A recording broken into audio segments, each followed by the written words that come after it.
time this thing where it actually goes live right when the music starts and doesn't just come in halfway. What's up? What's up? I am here. Happy Friday night. Hope everybody's doing good. Hope everybody's doing good out there.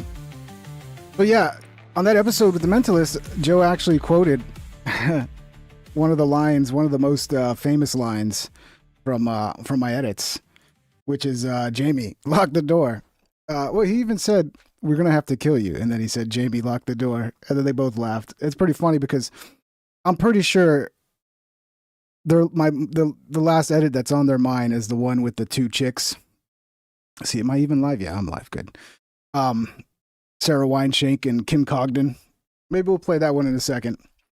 But I know they definitely saw that one because it got accidentally hit on Twitter by one of Joe's teams. You know, people don't really pay attention to what they're doing. And then boom, they hit you with the DMCA and you got to go, okay, guys, you screwed up. So I had to reach out to Jamie. So I'm pretty sure if they hadn't seen it at that point, they saw it. They might have had already seen it because it already went viral on Instagram and Twitter before it was taken down. But so yeah, now that's pretty cool. Let me pull that up. Give me a second here, guys. Let me pull this shit up. Where are we at? All right. So this is a Joke World edit that he made of this, and basically it captures the whole thing. Joe Rogan got his mind blown by Oz the Mentalist during the last episode of JRE after Oz Pearlman revealed that he had eerily predicted Joe's future before the show even started. This envelope, if they can't see it and they're listening. By the way, we covered this yesterday. We're gonna get into this. Basically, the guy's he's running game. Okay, he's running game. He's not reading your fucking little micro adjustments and then like figuring out what you're fucking. No. He's running a game, and I think people are starting to get onto it. You know, so we're gonna go over that. Like, definitely, he did some shady shit with the envelope. He's like, I'm not gonna touch it. I'm not gonna touch it. Then he goes over to the envelope and touches it and puts something in there. So we captured all that. We're gonna go over all that too. But let's your logo sealed. This is your future. My future? This is your future. I'm not psychic. I'm not supernatural, but I assure you, I want you to hold this from now until the end of the episode. Okay. That's when we open it. What do we got here? A coin. Let's do 3 tosses. Okay. Statistically, how many we get right? 2. 1.5. Either way. Call it in the air. Tails. You going tails? Yeah. What do we get? And this is like the oldest trick in the book, right? Like he has a trick. Probably, I mean, I'm assuming, allegedly, he has a trick quarter that you can fill which side is heads or tails, so you can make it whatever you want. So this is silly. Get heads. All right, you ready? Call it in the air. What are you going with? Tails. You going tails again? Yeah. It's heads. 0 for 2. Third time's charm. What do we get, Joe? You're 0 for 3. Heads again. You're 0 for 3. You done? Nope. You want one more? Sure. You insist? Yeah. All right. Call Tails. it. Tails? Yeah. Fuck. 0 for 4. I said this is your future. You open it up. There's 2 things in there. Now, show us what you have. 2 envelopes. It says Joe Rogan will get 3 coin flips in a row wrong, insist on doing one more, and then get that one wrong too. All right, so that envelope where he predicts everything, I mean, that's all just typical magic tricks, like sleight of hand bullshit. Because he touches the envelope. I mean, we'll get into that. Who earlier? But at the end of this is where he says the famous Jamie locked the door. Quote. When I said any fighter you've ever seen, what fighter came to mind? I said Anderson Silva. Anderson Silva. Yeah. And how many did you say cycled through your head? And I said, be very specific. How many fighters did you think cycled through your head? I don't know. I said a dozen at least. Did he say a dozen? With 14. You said 14. Read, please, open that up. Take that out. Okay. See, this is why I do these intros. Because, like, if I just start the show with no intro and I go right into the thing I'm talking about, like, nobody's here. It takes a while for people to build up on the show, but then people complain about like a 2 or 3 minute wait to start the show. But then I start the show and like nobody's fucking watching. So I'm going to have to do some intros for those people that complain about intros. The problem with the intros is that they wreck the video on demand watch time because people give up. They don't just go, oh, I'll skip the 3 minutes. They just give up. It's a tricky situation. No intro. What's the right decision here? Okay. And I want you to please read what's been in there from the moment I walked on this set. It said Joe will have 14 fighters go through his head, but with Anderson Silva in the end. And I mean, that's the thing. Am I going to have to restart and just keep doing this? Because everybody's going to show up and go, did you talk about the Joe Rogan thing? Watch, I guarantee you, 30 minutes later, when I'm already on to like other topics, people are gonna be like, "When are you gonna talk about Joe Rogan saying your line from the edit?" So yeah, maybe I should just stop and just wait, But yeah, we're gonna go ahead. We're gonna move forward. Fight that he won. Imagine right now, best magic trick in the world. I throw a smoke bomb. Anyone ever appears right here instead. Who do you see right there in that chair? Say it. What's their name? Miles Davis. Here's what I always like to do. I always call it the grass is greener. I can see when people's eyes shift. When they have one person and they're like, I want that person. But that's the front of their mind. I can always get in the front. Yeah, I think this is the magic trick. I think what this guy's doing is just old school magic. But instead of the angle being like, ooh, it's magic. Ho, ho, ho, ho. No, the angle is, I'm a mentalist and I'm reading tiny little movements and I can see it in your body. Like it's all magic. It's just all bullshit magic. It's just a different angle of like, I'm doing a different angle of trying to fool you. Like I'm doing this because I'm just so fucking insanely intelligent. I can read your little micro ticks and come on. It's just magic tricks. But for this to be a legendary ending, who is in the back? Who is the person you thought of before Miles Davis? Tell us. Muhammad Ali. Muhammad Ali, right? Yeah. That's been in there from when I walked in here. Look at what's in there right now. Muhammad Ali. How's that possible? That's insane.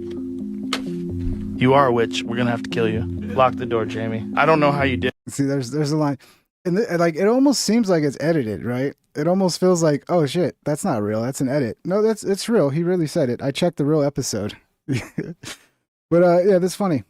That's funny. And it's a nice little shout out that like only people that know my work are gonna like recognize it.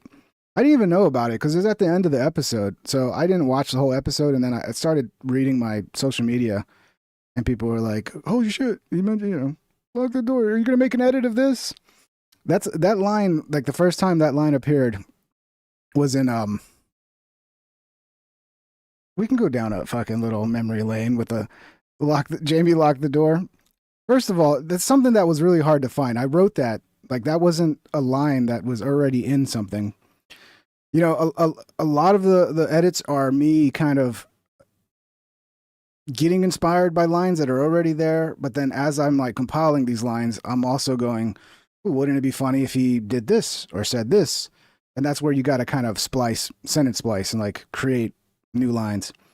So the first time I did that, I think that line was actually on an old episode, Lock the Door. I think it was on a really old episode. There was this website called JRE Database or JRE Data Project or something where you could search the transcripts of every Rogan episode. And it was a really old episode where he said, lock the door. And then obviously I had to take him saying Jamie from somewhere else, and I just put Jamie lock the door together. That was on I think it was this one. Ian Thomas.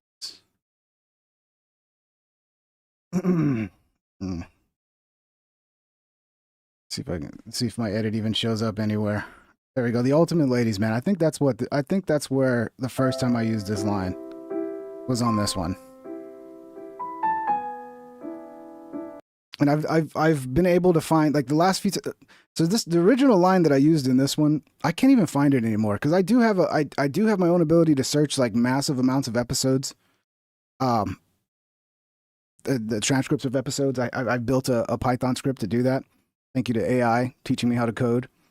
But it's that episode is so far back where he says lock the door that I can't find it because I haven't transcribed that many episodes that far back yet.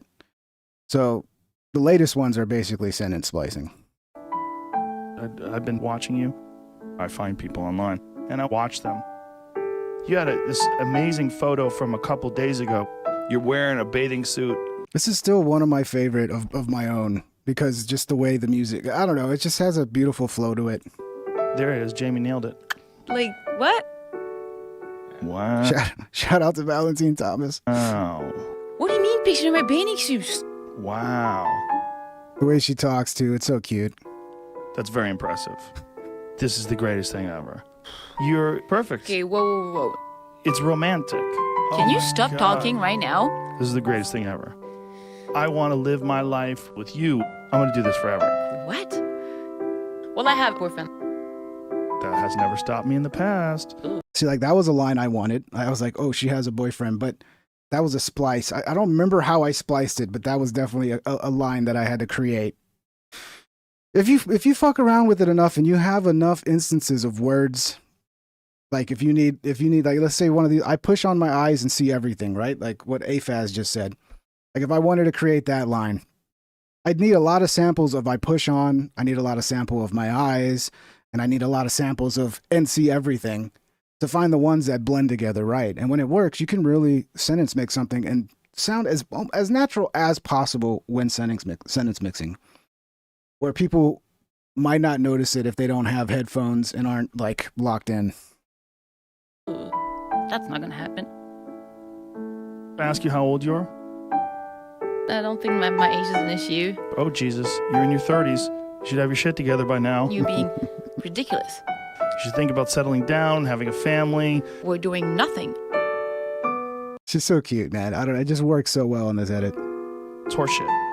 Yeah, I did MMA KO. I did interview her. It was so awkward. It was like she was scared of me or something. It was really awkward.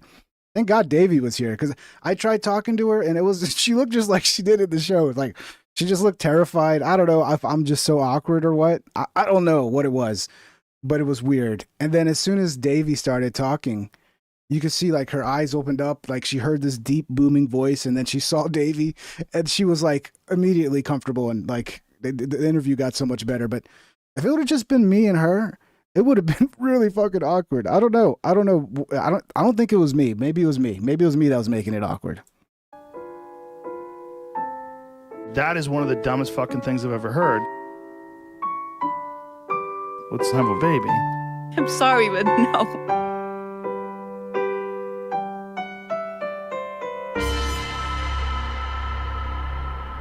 It's one of my favorite transitions from beauty to darkness. All right. Always got to have that dark transition. Lock the door. If you take a human baby, you chuck them in the water. They don't hold their breath. They just they don't know what to do. They just gag on water and drown. Whoa, wait. Did you imagine that somehow or another this could be the end of your life? That's another. If you're listening, you could tell that's a splice line. I wasn't as good at it then as I am now, and sometimes you have to just go like, "Fuck it, this is as best as it's gonna get." So but even that line, with it not being perfect, it still took me a long fucking time to put together. What the fuck am I doing here? You're gonna die. So did we hear the lock the door? I totally forgot it. I missed it. Go. Yeah. Lock the door. All right, I'm gonna go. Lock the door. Did I not add Jamie in there on this one? Sorry, it's been so long. I edited this together so long ago. I'm gonna go. Lock the door. No Jamie on that one. I guess I didn't get the idea to add Jamie to it till later. You can tell it's an older episode of Rogan that's pulled from because he has that Boston accent. Like the older back you go in the podcast, the more that Boston accent is there. So yeah. If you take a human baby, you chuck them in the water. They don't hold their breath. They just they don't know what to do. They just gag on water and drown. Whoa, wait. Did you imagine that somehow or another this could be the end of your life? If you're listening closely, that splice is easy to hear. What the fuck am I doing here? You're gonna die. Or eat people. I don't want to be here. I don't want to be here. I don't want to be here. There's gonna be some blood. I made a wrong decision.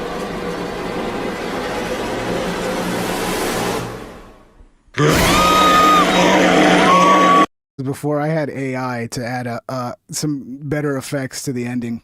People get mad. Oh, you're using AI. Oh, AI. Dude, for me, I'm using it as a tool to just create better special effects. Like, that's it. The only other way I use AI is Premiere Pro has this cool fucking feature where you can, like, extend a clip, right? So if I have a B-roll shot, of, like, Joe reacting, and he's making a specific face that I love, but it's not long enough, I can make that reaction now longer. So, and it works really well. The only way you even notice it is because, like, it's like the brightness changes a little bit. Other than that, you don't even notice it. But that's all I'm using AI for. But it's funny, I still get a ton of people that just think it's all AI. It's like, not yet. I mean, I'm sure there's a certain point you could do this in AI. You would still need to have the creative side of it. You still have to like have an idea that's good. I don't think AI is gonna just write good shit for you. Or maybe I'm wrong. Maybe we'll get to a point where people just sit there and go, "Oh, AI, write me a funny Joe Rogan parody in the style of Pink Trip," and it'll be exactly like what I do. Who knows, dude? Who knows? It is getting a little crazy though, what the AI can do. Yeah, so let me show you the latest one. Oops, where am I going? My videos. There we go. Dong, dong, dong. So this is the one I think they recently saw, which it didn't do really well on YouTube. YouTube is I know people. I'm not going to talk about this very long, but this video did really good on Twitter. I'd say went viral for the size of my account, and then also it did really good on Instagram. But yeah, for some reason on YouTube, it's just they're just not putting it in front of people. That's really what it is. People, like to hate and say, you just suck. That's what it is. Like I got a comment earlier today. It's like, the reason is because you suck, basically. It's like, oh, okay, thank you, genius. You know everything. But this basically comes down to YouTube just not putting in front of people. I don't know if it's because I'm an older channel and they just do this to older channels. I don't know. But at the end of the day, all I do know is YouTube's not putting them in front of people the way they used to. And I think this was probably one of the greatest edit I've made up to date. Like my edits just keep getting better. In my opinion, I think they do. I think that one with Valentine Thomas, probably one of my best ones. But I still think these are better than my old shit. In case you missed it, because I get a lot of people that watch these live streams and they go, "Why did you quit making supercuts?" It's like, dude, I didn't quit making supercuts. Like they just see the live stream. They didn't get the YouTube algorithm never showed them any of the cuts I made recently. And they're just like, "Oh, you must have quit making the supercuts." It's like, no, dude, they're just not getting views. They're just like, you're not getting it put in front of you. And yeah, so I'm going to do other content too. And yeah, that's the way it is. But yeah, this was a really good one, in my opinion. I'm a little biased. Ooh.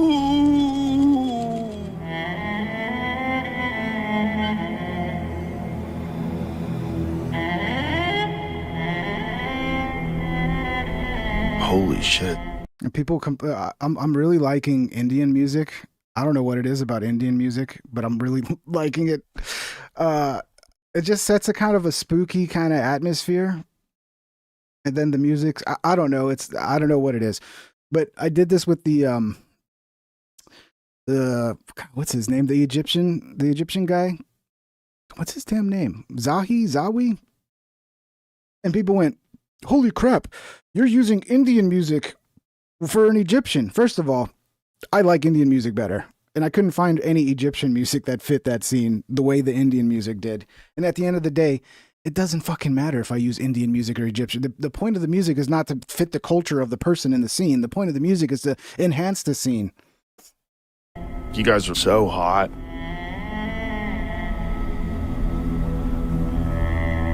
Let's mouth.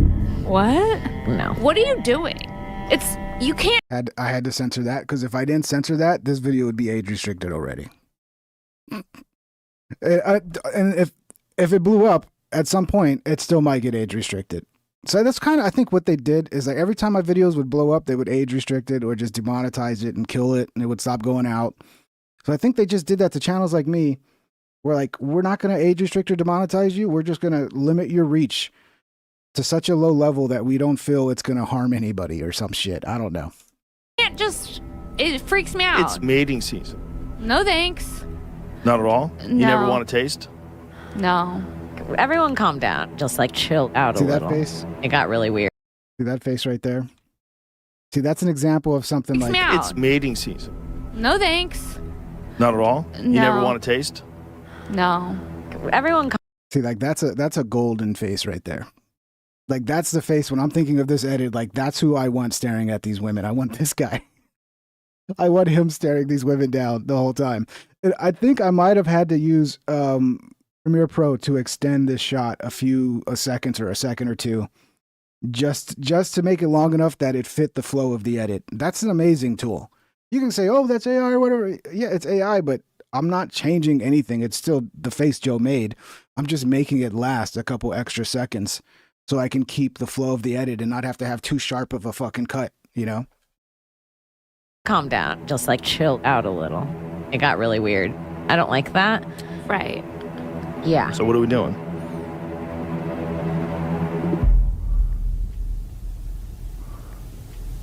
Jamie, lock the door. What? But I had this, I was like, you know what, let me add this, the footsteps of Jamie running to the door and like slamming the door shut like he's super excited about it. Like he's just waiting in the moment Joe says it, he just gets up and runs to the door. I don't know. I think it added something. Oh, that seems a little threatening. I'm going to call the cops. Yeah, K-Max says happens in editing all the time. If you're talking about increasing the length of the clip, yeah, that's why they built that feature. It's for like films where, you know, you might have a shot where, damn, just to fit the music and to fit the flow, you need that shot to be held for another second or two. You know, I think if you're filming it correctly, you're just always going a little extra. So just in case you need it for 5 seconds or 10 seconds, and then you let the editor decide in the editing room how long that shot should be based on the flow and the timing of the music and all that.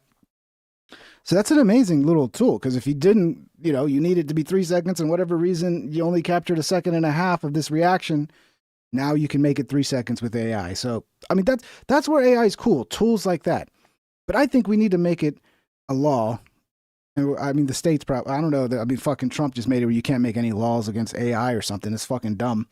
But we need to make a law where like AI tools are fine, but AI overlords are not. You cannot allow an AI to be making decisions.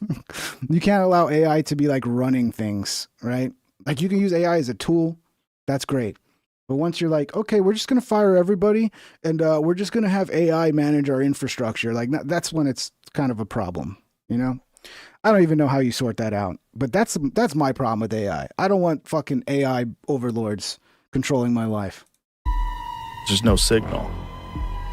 But the See, that was perfect. She looks at her phone and she goes, but the and then she says something totally different that has nothing to do with any of this, but just that little reaction, but the like, great. That's exactly the reaction I need when she tries. She warned she's going to call the police.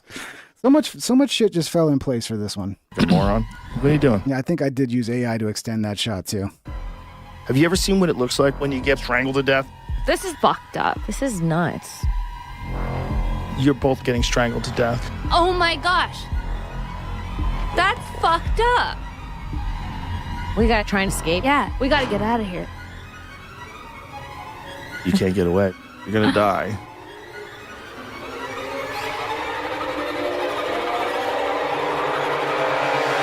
I'm gone. Where are you going? Obviously, this is AI, right? So I could have done the typical, like, you know, Joe screams and the camera shakes. Like, I mean, am I going to do that every single time? I mean, there's a story I want to tell, and if AI can help me unlock this story and I can take it out of the studio and, like, fucking just take it out of the normal shot to create that finale scene, then why not? And yeah, this is all AI. It got a little goofy. I probably should have used less of this. But to make it hit the right timing with the music, I like kind of needed a couple extra shots. So I used probably a little too much of the AI here. But yeah, this Joe. I mean, how could you? I mean, how could I not? You tell me I can. There's a program that can make it to where I can put a gun in Joe Rogan's hand, and I don't gotta fucking sit there and rotoscope a fucking fake looking gun over every, you know. And then most of the time, Joe's not going to be doing this. You know, sometimes Joe does this and then I can fucking put a gun in his hand, but that is so painstaking, dude. And it looks like a cartoon. Like, this is fucking insane. Daddy's home.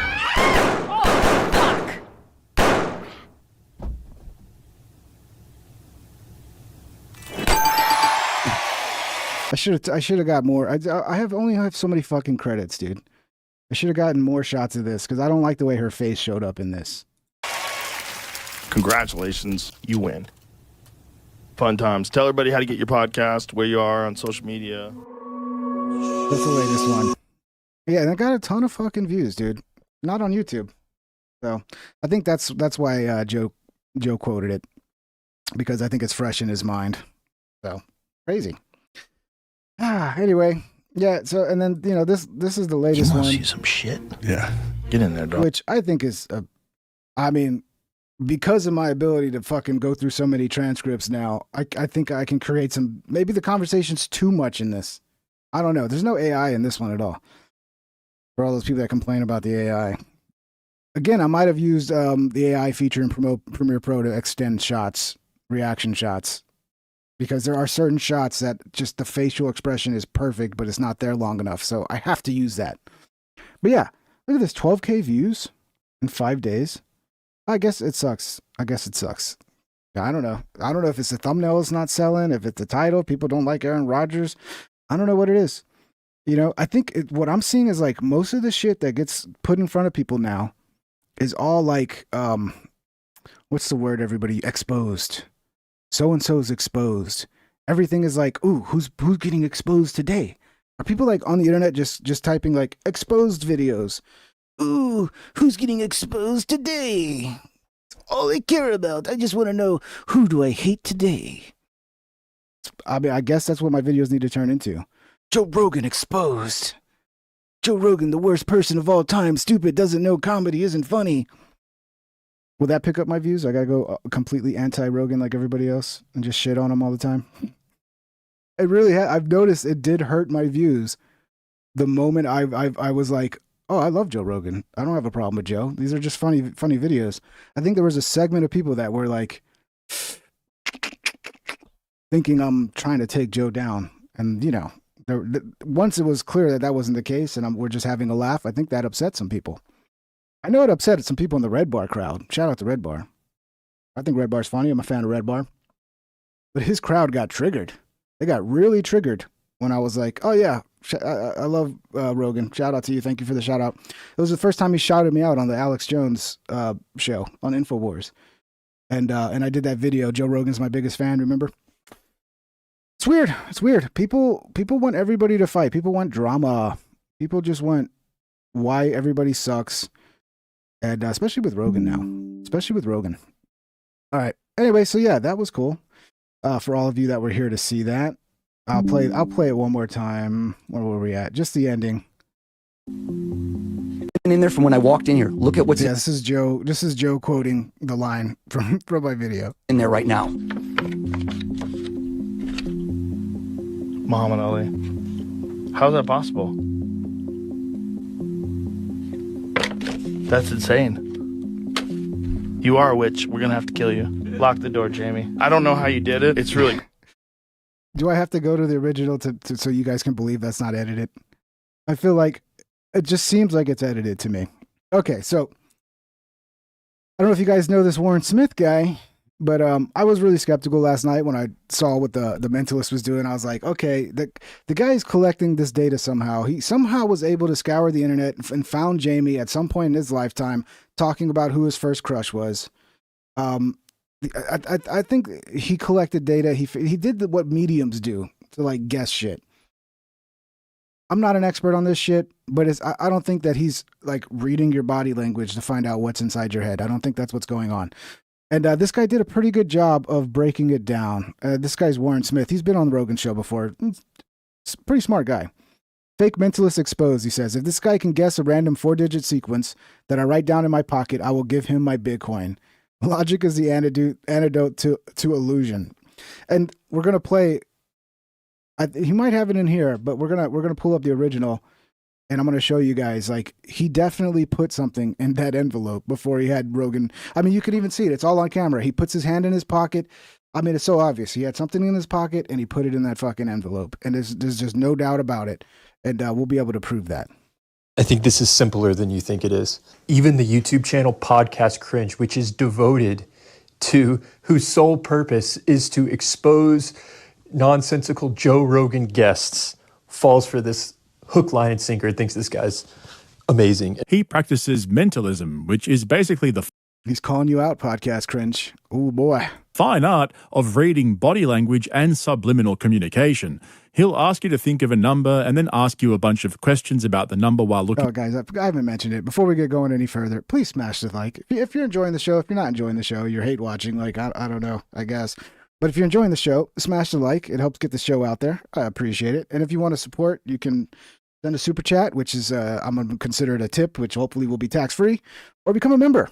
Shout out, everybody. Hope everybody's doing good. Looking for visual cues or changes in your body language when saying certain words to ascertain the exact number you were See, I think that part's the bullshit part. He's not really doing that. thinking of in the first place. That's not what he's doing here. This is illusion, and logic is the antidote to illusion. He plants the idea of, I could do this if you made up a random 4-digit number. If I told you right now to make up a random number, I'd say, get out your calculator. I'd love that. And you add it up and you do a random number. But he's not going to allow him to do that because he can't actually do that. You know, screw calculator. I want it to be spontaneous. Would your wife know your ATM PIN code? No? That would be spontaneous. What you're doing now is not spontaneous. It's a good point. He's like, oh, I want it to be spontaneous. Well, so let's pick a number that I can control, that I possibly could have found out somehow. I mean, the dark web exists. A lot of people's information's on there. Or maybe Israel gave it to him. Go read the comments under his video. There's a lot of people that believe Israel gave him the PIN code. Saying, I want it to be spontaneous, we now have it planted in our minds that this is more spontaneous than a random 4-digit code. But logically, it's the opposite. Lie to me. Do not tell me your real ATM PIN code. Okay. Obviously, unless you want to. Make up a fake 4-digit number off the top of your head, what feels to you utterly spontaneous. He even allows Joe to select a random 4-digit number, but he doesn't engage with that number at all. He's doing that to solidify that as the frame, as though he can do that if he wanted to. He has to go for the PIN number. That's a data point. Why? Because there's a reason for that. 2020. 2020, okay. First of all, this guy Adam is this is just a preview of the video he's releasing, and I haven't seen it come out yet. Let me see if he's finally released this fucking video, Mr. Warren Smith. I've been waiting for this shit. But he still does a good job. I mean, he's got 4 minutes of it debunking it already. But I don't think he's got the whole video out. Let me see. Warren, it's spelled... there's nothing. He's not. Come on, Warren, get the damn video out. Why are you teasing it already? And you can't even put it out today. What's the point? Tease it on the day you're putting it out, bro. Anyway, where did I leave off? Here we go. So you ask me, how do I do what I do? Now, right. I'm going to write down 2020. Okay. I would tell you right off the jump. And I pointed out that yesterday, it's funny, like pick a random number and Joe says 2020. I mean, further proof that the guy's never going to stop talking about COVID. And COVID is always going to be forefront of that guy's brain. Even when you ask him a random number, it's fucking COVID. I get it though. Like, what happened during 2020 was fucked up. For me, that means that your first number, you don't have to say anything yet. I wrote 2020 is smaller. That's what most people do when they're rushed. If I had given you 5 minutes, you would have done this different. All of this is just window dressing. No, I wouldn't have. No, you would have. Why would I have? Because you would have thought about it, and then people go down a different path. Nope. No? I got a hit, which means it's a 0 or 1. I think the first number of your code's a 1, isn't it? Your real PIN code. 15 minutes later, Joe even goes, I have another PIN code. People don't know what a mentalist is. You go on the street, 100 people, how many people are going to say yeah? I have a second ATM card. I brought this up yesterday. See, I was hoping, because I didn't watch the whole episode, I was hoping, okay, maybe if he guesses the second card, now that is insane. But of course, he didn't guess the second card because he didn't have the second card. He only had one card. And he probably got that beforehand. Now, I'm not saying I know how he got that, but I'm sure there are fucking ways to get shit like that. And you do this again with that one. He's not prepared for that. He's not going to do that. If he could, he would. Leave that for the end, huh? You want to try it again? Not yet. No, I don't like to do the same thing. I got to do better stuff. I want to see it again, though. I want to see if you could do it again. All right, before we go. But it never happens. But we heard the words, so we feel like it happened. Your logo, sealed. Right. This is your future. Here's what I want to do. You said 50-50, coin flip. Okay. And I brought one. He provided the coin. This is not a random coin. Yeah, the coin flip is the lamest of all the tricks. It's a coin flip. It's not a trick. Okay. Magician's Yeah, it's not a trick, guys. coin has raised edges, which allows you to feel it and know is it heads or... I mean, it's cool, all the shit he's pulling off, but it's just magic. It's just, I guess being a magician doesn't sell as well anymore as being a mentalist. tails, and then adjust with sleight of hand at the last moment to create the outcome that you want.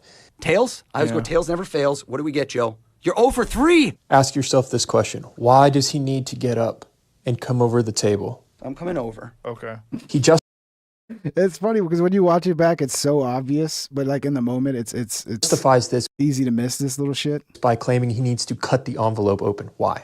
Why do you need to cut it? Because he needs to get over there to the paper. Now watch closely here. Look inside. Okay. Look at his hand. So this is the number one move that they do, right? It's the sleight of hand is they have you look at something. Very important to get you focused on something away from what they're about to slip out of their pocket or in their hand. And this is look. He even like reconfirms. No. Look. And then is this the point where he asks where the camera is? Hold on. Let's get back to it. I want you to look inside, and before you grab it, no. Look. Okay.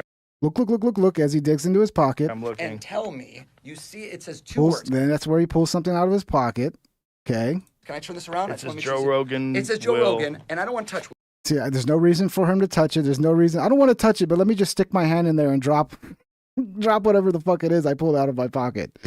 I mean, it's just magic tricks. It's just like new level of magic tricks. And it's more interesting to spin it as like, ooh, I'm some crazy mentalist, ooh, rather than, oh, this is just magic, ooh, let me pull a rabbit out of a hat.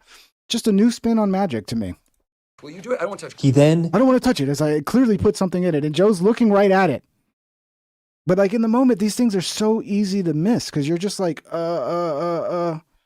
Come on, dude. Claims, I don't want to touch this, as he puts his hand in the envelope. It says Joe Rogan, and I don't want to touch. Will you do it? I don't want to touch. Grab that one. See, he's just right there.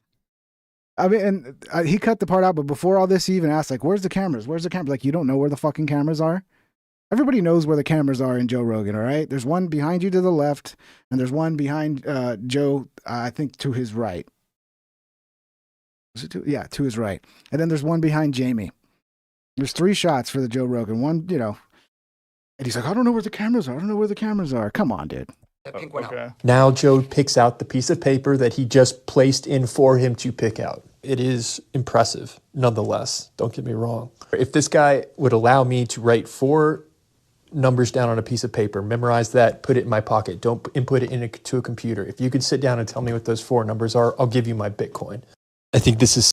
But he's got to stare at your face and ask you questions to figure out, it's like, no, dude, the shady part about this is that he went, and in my opinion, okay, this is my opinion, allegedly, he went as far as to like somehow jack Rogan's fucking ATM PIN card number. Like that, I mean, it's like, okay, oh, it's magic. Isn't that against the law? Isn't that against the law? I think we should arrest this guy. I think this mentalist, this Oz guy, should be arrested for financial crimes. I guarantee you he got it off the deep web, dude. The dark web. I guarantee you. Or Israel. No, I'm just kidding. I don't know. I don't know how he did it, but he did it. And it definitely wasn't magic. He's definitely not reading people's fucking minds, okay? Yeah, we'll watch this again, but like, all right, a little more bigger and clearer. Statistically 5 in a row of heads, it seems odd. I said to you, I hope everyone stayed along for this journey. I said, this is your future. This is my future. Right? But I lied. Past, present, and future. But I lied. You're lying the whole fucking time, dude. Sure. Oh, my God. Now, hold on. I'm going to come over there. Open it lot. up. You'll see what I mean, but I don't want you to open it. You open it up. There's 2 things in there. Now, freeze right there. Okay. Show us what you have. 2 envelopes. Well, one's on an envelope. Well, it's one's kind folded of piece everywhere. Yes, taped up. Let's see what we got. Yeah, in case you guys don't know, the idea was he gave him an envelope that would tell him his future. And it was basically everything that he would do in that podcast. And this is where he comes over. Can you guys hear me? Let me move myself to a different spot so I'm not blocking it. Oop. We're going to open it. So like fucking the other guy said, there's no reason for him to come and open it. Oh, I got to use this cup. Just let fucking Joe open it and open. No, this is why he's doing all this. Is the camera here? It's his mic, but I have the... There's a camera over there. Is the camera? Okay, you tell me. Okay. I'll go around you. I just want to make sure you can see this. He's got to know where the cameras are so he can know how to make his sleight of hand work. Even knowing where the cameras are, he still fucked it up. All right. Joe, look inside. Okay. Okay, there he goes. Look. This is his hand going into his pocket as he directs Joe to look inside. I want you to look inside, and before look. You can see it. No. You can see now his fingers are inside his pocket. Look. Pushing him further, trying to do it like incrementally, so it's not as obvious that his hands are going into his pocket. Right? He's like a little bit at a time, so it's not one whole motion. Right? He's not even that good at sleight of hand. Okay, I'm looking. And tell There me. goes a little deeper. You see, Now he's got it. Now he just pulled it out. And yeah. Words. Can I turn this around? It I just says wanna make Joe sure- Rogan. It says Joe Now for some reason I need to touch it and turn it around and open it up and Rogan, and I don't want to touch. I don't want to touch it. Dude, it's so fucking. This is like the pin card shit was amazing. If he would have just left it at that.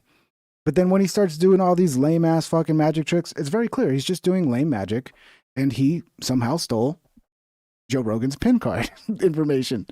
And I think probably on the dark web. I bet you can get that on the dark web.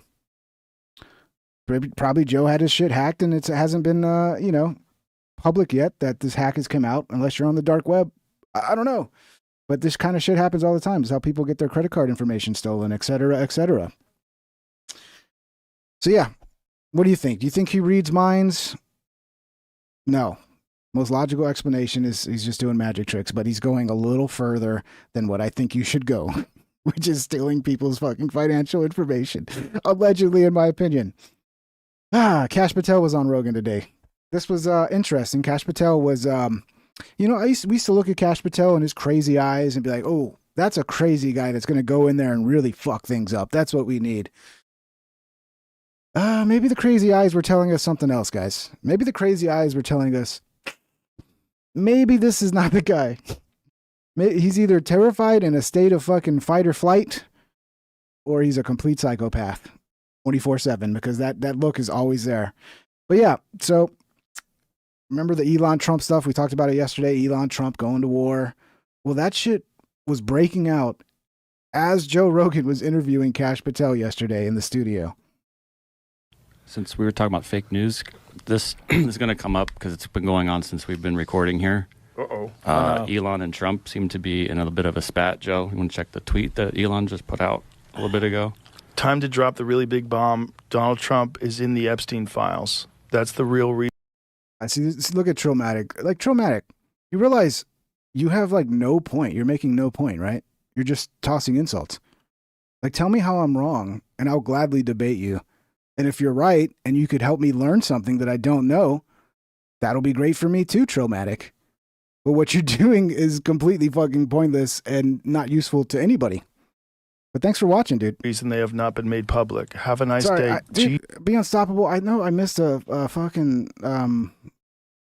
You gifted David Holtz a membership. Thank you, Be Unstoppable. I think you gifted another one. Be Unstoppable. Gifted Andrew Johnson. Welcome to you guys, you two new members.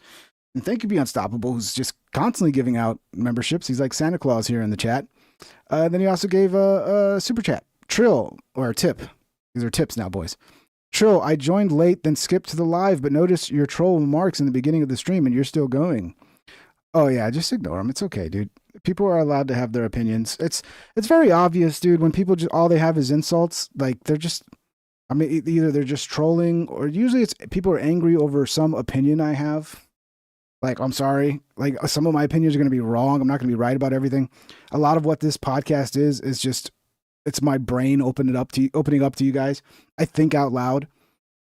I mean, maybe some people have the skill to like prepare everything they're going to say and come on and be like really thorough, like a politician, and just make sure everything they say has been vetted and qualified. Like, no, this is my brain opened up and every thought just comes out. I don't have time to think about what I'm saying. So I'm literally thinking out loud. So when I think out loud, sometimes I'm going to say stupid shit. I'm going to fucking entertain stupid ideas. What it is. But if you ride with me, you'll see usually I arrive at pretty reasonable, smart conclusions. And I'm very quick to change my mind if I'm wrong about something. And if I am wrong, please point out how I'm wrong and about what, rather than just attacking me. And that will be much more helpful to me and the rest of the world. Okay, let's get back to this. Sorry for the diversion. Jesus Christ. Oh, and thank you for the $5. I'm not participating in any of that conversation What is between Elon Have and a Trump. nice day, DJD. Someone should take his phone away. They're going back and forth about different things. And Yeah. Listen, Well, he said he was disappointed in Elon. yeah, they told him to leave. I thought Joe quit the Zins. I think he's back on the Zins. Jesus Christ, that's a crazy thing to say. How does he know? Does he know that Donald Trump is in the Epstein files? Or does he have access to the Epstein files? I don't know how he would, but I'm just staying out of the Trump-Elon thing. That's way outside my lane. What the fuck are they doing? I know my lane, and that ain't it. I just don't... I mean, I understand he owns Twitter. I think it's bad for your mental health. ultra methylene blue. There is a point there where, yeah, I think all social media is bad for your mental health. I don't think X specifically is bad for your mental health. I think all social media is bad for your health. So yeah, Cash is doesn't know what to say there. I mean, I don't know what's gonna happen with this war between Elon and Trump. I think some people think they're gonna somehow like mend and like make up and make peace, but dude, once Elon threw out that Epstein shit, I don't know if there's any going back from that. Yeah, Elon's kind of doubling down on this third party shit too. He's calling it the American Party. That was something I was thinking about last night. If there is a third party, what would you call it? The name is everything. You got to get a good name. The American Party? The America Party? I don't know. I know what I want a party that's just about like dismantling the federal government. Like not all of it, just like 90% of it. That's what I want. That's what I want. That's my fucking party. The dismantling party. The dismantle party. So yeah, because he did this poll, 80% of the people voted that they want a third party. A lot of people are against a third party though. Because both the parties are the left and the right, the Republicans and Democrats are just going to ice out the third party. I don't know. I think if you get overwhelming support, how do you stop that? You just have to have like everybody wanting to vote third party, which we'll see. And then Cash got back into the Epstein debacle. He's kind of not doing himself any favors again when it comes to this Epstein stuff. Do you think, let's play out the logical conclusion of this. Do you think that myself, Bongino, and others would participate in hiding information about Epstein's grotesque activities? Or do you think... Traumatic. Okay, Traumatic actually has something specific here. Thank you, Traumatic. He says he never stated he's a psychic or has the ability to read minds. Laugh out loud, what the fuck? No, he's not saying he's a psychic, but he's basically saying that he's reading minds, right? He's reading the body language, he's reading the micro expressions people make when they react. He's saying basically that's what he's doing without fucking saying it. Like that's what he's trying to say he is when he says, I'm a mentalist. It's the same shit. It's basically new form fucking new age bullshit trickery. He's doing the same shit all the fake psychics that fucking Houdini was finding out about. He's doing the same shit. But at least in this case, it's for entertainment, so it's fine. But it's the same shit. It's all trickery. So like that's your complaint? Because I said, who cares, dude? That's fucking semantic bullshit. Who cares if he calls himself a psychic or a fucking has the ability to read mind? Who cares? The point is he's not doing what he says he's doing. It's all trickery. Okay? But at least you had some specifics this time. You're growing, Traumatic. You're growing. We would. I don't even know if I said that he was a psychic. Did I say he was a psychic? Again, you guys take the shit I say too seriously. Also participate in not prosecuting people we had evidence to prosecute people on. But the problem is there's been like 15 years of people coming in and creating fictions about this that doesn't exist. Where's the videotape of an Epstein Island of X, Y, and Z committing these frauds? Why haven't you given it to us? Do you really think I wouldn't give that to you? That sounds like what a liar would tell you. Do you really think I would lie to you, baby? I love you. Do you think I would ever cheat on you? You think I would steal $20 from you? Me? You think I would do that? Moi? I don't know. Sounds like somebody who's not being truthful, but I could be wrong. If it existed, I'm working my ass off. Yeah, guys, the crown stuff, that's a new thing. I'm not really used to it either, but every episode, basically, whoever chats the most, it's basically ranking you by who sends the most chats and who sends the most super chats. So, like, everything you do, there's a ranking for it. You get experience or whatever it's called. So every time you comment, you get a certain amount of experience, yada, yada, yada. And every show, it will rank who's number one. So right now, J-Glow is number one, has the most points for commenting and super chatting. And I think it's if you go click community up there, it tells you what you get the points for. I don't really know at this point, but that's what that is. I didn't know anything about it either. It's a new thing YouTube's rolled out. Along with the leadership at the Bureau and DOJ to get you what we're allowed to give you. And you're going to get the video of the cell. And you're going to see for yourself. And we will never be able to convince everyone. Okay, let's get into that. So what did you think before you got in office? Did you think that Epstein was murdered? So what is the video going to be? They said the video is not going to show somebody like him doing it. So the video is going to be like of a cell next door where like you could see nobody comes in and out or something like that? I don't know. No. No suspicion at all of it? But I have a different background. First of all, him and Pam Bondi have said two different things. We're going to play that too. Pam Bondi said there's lots of videos, so that's coming up. Background, right? Right. So something's not adding up. I was a public defender back in the day. I used to spend a lot of time in jails and a lot of time in segregated housing units, SHUs as we call them, right? And so, and I've known people that have committed suicide in these cells. And I know how you get in, how you get out, who works the system. And so the way, based on public information at the time, that he ended up, the pictures and him hanging himself, I was like, man, that guy killed himself. There's just... But isn't there a lot of like evidence that goes against that too? Like his broken multiple times, like the amount of force he would have had to use is just not really feasible. I mean, so he just looked at the picture and was like, oh yeah, yeah. Is that what he's saying, or am I hearing him wrong? Thank you for the 99 cents. Be unstoppable. Again, being unstoppable like usual. There's no way that you could have run an op and had people go into that cell and not have any video of it and not have any people. Yeah, but I thought the cameras were turned off. I thought the cameras were malfunctioning or some shit. So now all the cameras were on. Again, man, it's just not adding up. Come out and say, hey, yeah, I saw that guy. He shouldn't have been there, the guard or this guy. There's just no access points into places like this in the detention center he was in, which I've been in.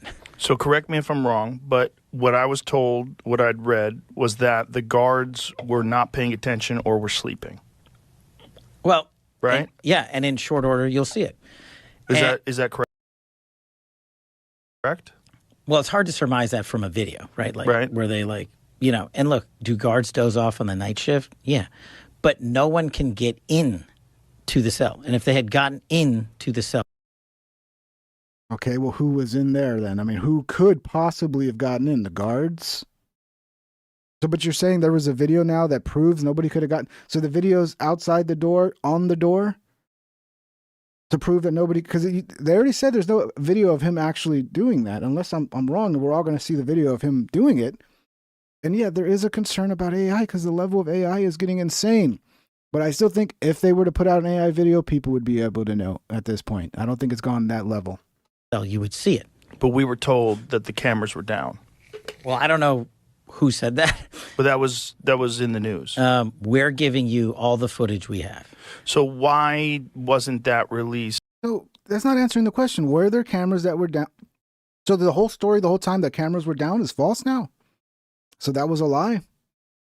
That the cameras weren't working?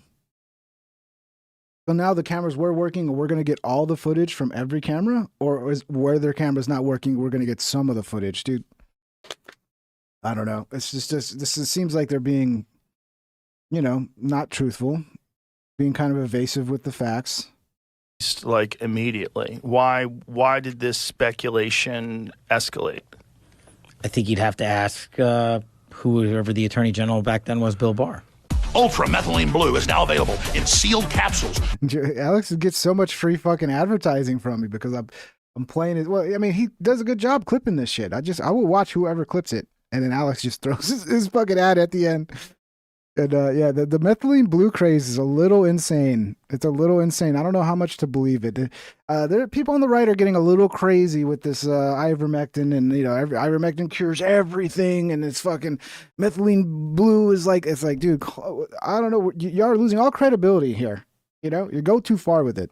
Just like with the people with the vax. It's like, yeah, the vax is bad, and now it's people are like, oh, the vax is actually like changing people's personalities and making them evil, and it's like, dude, you're going too far with it now. All right, sorry. So FBI Director Kash Patel says no Epstein tapes exist. Zero evidence of blackmail tapes. Do you believe he's telling the truth? I think we already played this one. Let me see. So yeah, so this is Pam Bondi, not too long ago. Thank you for the 149. Be unstoppable. You the man. Why is Kash Patel claiming there are no videos on children being on Epstein's island days after Pam Bondi told us that the FBI had thousands of hours of videos of children being sexually by Epstein and his clients? So yeah, this is let's take a listen. Let's take a lookie, shall we? Again, logical play out. If there was a video of some guy or gal committing felonies on an island and I'm in charge, don't you think you'd see it? Typical abusive husband tactic. Of thousands of videos of Epstein with children or child porn. And there are hundreds of victims. And no one victim will ever get released. It's just the volume, and that's what they're going through right now. The FBI is still... So who's lying? Who's lying? I mean, nobody trusts Pam Bondi. Nobody trusts Kash Patel. So who's lying? Did she just screw up and like thought they were going to release the information? Then it found out, oh, we can't. And then now we're going to pretend that it doesn't even exist. Yeah, exactly. Lamb not. Trust me, bro. Trust me, bro. I'd never do that, bro. Bro, I know like $50 went missing from your wallet and I was the only one in the house, bro. But trust me, bro. I'd never steal your $50. I was probably the maid. I don't have a maid. Well, fuck. It wasn't me, bro. Trust me, bro. Yeah. Ah, man, that's so disappointing. This is what happens with everybody that gets elected. Like everybody. Yeah, so I guess as a consolation prize, the FBI is, or they're at least claiming they're going to investigate Fauci. Kash Patel says the FBI has gotten hold of Dr. Fauci's COVID-era phones and is digging into the data on the hard drives. Oh, boy. I can't wait for the big nothing burger this will turn into. I mean, we just had a great breakthrough this week on Fauci. So Senator Rand Paul, Senator Kennedy, and I hate naming names because I always forget people, are doing a great job with us on COVID origins. And we've got multiple investigations open on that. But they had always been looking for Fauci's original phone, or not original, but phones and devices he used while he was Fauci back in Trump one during COVID. And nobody had... Okay, look, I got to read this because Trillmatic's back. I'm not going to lie. I do not like Joe Rogan. I could have guessed that, Trillmatic. Most of the people that don't like Joe Rogan are also the people that don't like me. And if I started hating Joe Rogan, y'all would start liking me all of a sudden. It's weird how that works. However, Oz Pearlman has proved repeatedly that his tactics are rooted in analyzing nonverbal human behavior. He literally exposes the whole magic trick. While he's doing magic, you just saw him stick some shit. You just saw him do the most lamest fucking magic tricks I've ever seen. Okay. I get it. You could be right. Maybe he's actually guessing the number through his non-magic, analyzing nonverbal human behavior. Okay. That's how he's guessing a number that like is like a 1 in 10,000 chance, something. I don't know the number off the top of my head, but it's a ridiculous odds of guessing a number like that. Okay. I could be wrong. That's the thing, Traumatic. I'm here just fucking talking, dude. And if I'm wrong, please, guys, point it out, all right? Because I am not perfect. I know you guys are used to people that come on television and pretend like they fucking know everything and like they're perfect. And most of the time they have writers putting everything in their head or in their mouth, and they're fucking people that are like, oh, we ought to make sure we read. That's not what this show is. So but I am willing to listen. If you guys point out that I'm wrong about something, I'm always willing to listen. And thank you, Traumatic, for being specific. And thank you, Be Unstoppable, with the other $5, another $5. So far, the only thing blue methylene stuff does is cause my pee to be blue. But my wife swears it helps her memory. So yeah. I mean, what people are saying about it, it seems like some people are like, holy shit, this stuff is amazing. Yeah, it is a little weird when shit starts turning blue. Although you get kind of vitamin B can turn your pee like bright fucking yellow, you know? So that's not, I mean, I don't know. You got to worry about placebo effect too, man. Placebo effect is a real thing, you know? Found it. Till 2 days ago. Okay, just getting back to this. They found Fauci's COVID-era phones 2 days ago. Really? Yeah. Now, look, your audience and everybody listening to it shouldn't jump to the conclusion. Everything's in there. We'll look at it. We'll pull it. We'll rip it, as we say. And maybe it's deleted. Maybe it's not. But at least we found it. And at least now we can tell the American people we've been looking, because it is of public importance to figure out, did that guy lie? Did he intentionally mislead the world and cause countless deaths? We owe those answers to the American people. And the best evidence. So isn't that kind of convenient, right? Like all the shit you were talking about, like you're going to, basically, it sounded like they were going to dismantle the whole FBI, like they were going to shut down the FBI, all that shit. And then they come in, they do nothing. Talking big about the fucking Epstein files. They're going to, everything is going to get released. We're going to get it. And then they do nothing. And then just like move everything down the road now to something new. Oh, no, now the big thing is Fauci's. We're going to get Fauci's fucking shit. And it's like, it would be nice. It would be nice, but I'm not going to hold my breath. You guys keep promising shit and not delivering on anything. So why should we hold our breath on this? Ever is always the people's evidence who created it. And to be honest, there is a possibility where what people want is not there, right? Like people want the JFK files. I want the JFK files. Give us the JFK files. What people want is a file in there that's like, yes, the CIA murdered JFK because blah, blah, blah, blah, blah. That's not going to be in there. There's probably never going to be a smoking gun that just says, this is what happened, you know? And with Epstein, yeah, if there were videos, like if there was a list of like everybody that was involved, like his blackmail list, like who was he blackmailing? What information did he have on them? Like if that shit was to come out, like there probably is that though with Epstein. There's got to be more with Epstein. With JFK, I get it. There might not be a way of finding out now. There might not be this smoking gun document that's just going to lay everything out for us. Like you think if the CIA killed him, you think the CIA is going to have an internal document, even if it was hidden from public view, that's going to be like, yeah, well, we shot Kennedy and yeah, we were working with the mafia and LBJ was in on it. And like, no, that's not going to happen. But with Epstein, there's got to be more there. There's got to be some smoking gun shit with Epstein. And I could be wrong. And so now we're going to go and exploit those hard drives. But I think a victory for the American people that we broke with Congress is that we did find it. We're not done. We're still looking and we're on the case. Great. We're all super happy and just like super positive. We super trust you guys now, Cash. Okay. Now, if you guys didn't catch it, you guys really should be watching every episode because there's a lot of stories that connect from previous episodes. So, you know, if you missed the last two where I've covered this Jonathan Jose, the voice of John Redcorn, I think, on King of the Hill, who recently died, was recently murdered in front of his burned down house in my hometown of San Antonio, Texas. I'll give as quick of a backstory for the people that missed it, okay? So I just explained who he is, but he was supposedly, according to his boyfriend, who is a biological female. That's the other weird part. Like he says he's a gay man, but he's dating a female that just dresses like a man and calls herself a man. So that makes him gay. So every time he talks about being gay, just remember that he's actually sleeping with a biological woman. So, okay, that's weird. Second of all, they claim that he was murdered it was a homophobic act. His husband says that he was murdered because the neighborhood's homophobic and that their house was burned down because their neighbors were homophobic and wanted him to leave. That all turns out to not be true. There's old videos of him admitting the house was basically condemned to be destroyed and he wasn't even supposed to be living in it. So they turned off the electricity and they kept going in anyway and living there. And since they had no electricity, they started a fire during the winter to keep warm. And they didn't put the fire out properly and the whole place burned down and his 3 dogs died. But they tried to spin that to the neighborhood. Now they're trying to spin it that the neighborhood committed arson against them and killed their dogs and blah, blah, blah, blah. Now, this is an interview that he did on a King of the Hill podcast where he says some of the creepiest shit I've ever fucking heard, which makes me really wonder. Really wonder. Let's listen. So let's talk a little bit about the fire.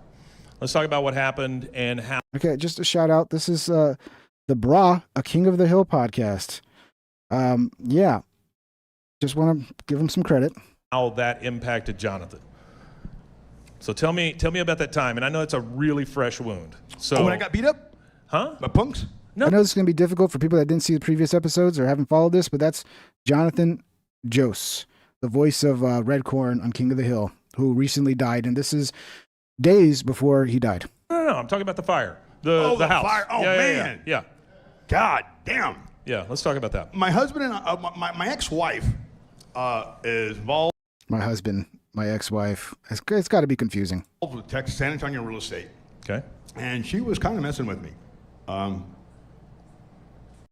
what they're saying is that his ex-wife was messing with. So basically, the house was condemned by the city. The neighbors were like, this. It was just destroying this. You know how it is if you have a neighborhood and one house is like not even safe to live in, and it's just like a dilapidated fucking disaster. You know, I think they decided they were going to condemn it, and they had to bulldoze the house, and he refused to leave, and then it burned down, and that was like January of this year that happened, and then 2 days ago he died. Just to get you guys a timeline. I know some of you have no idea what's going on here. because I've been in mental wards and stuff, the courts don't believe me when I tell them He's been in mental wards. I'm not surprised by that at all. things are happening. Sure. But my house got burned down.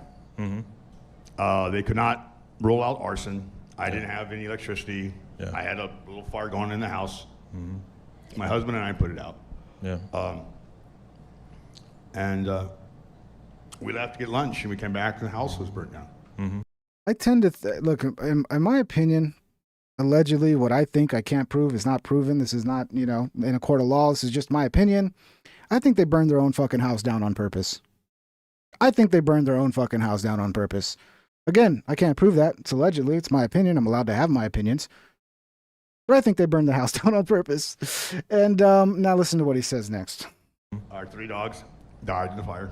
Right. And my so it was three, not 2. Yeah. My closest friend said, Jonathan, we know you set that fire. We know you did it for the money. I said, guys, my dogs. We're there. I would never hurt my dogs. Yeah. I would never light my dogs on fire. Yeah, no kidding. That's why I shot the little fuckers, and then I burned the house. So my neighbors now are really scared. Yeah.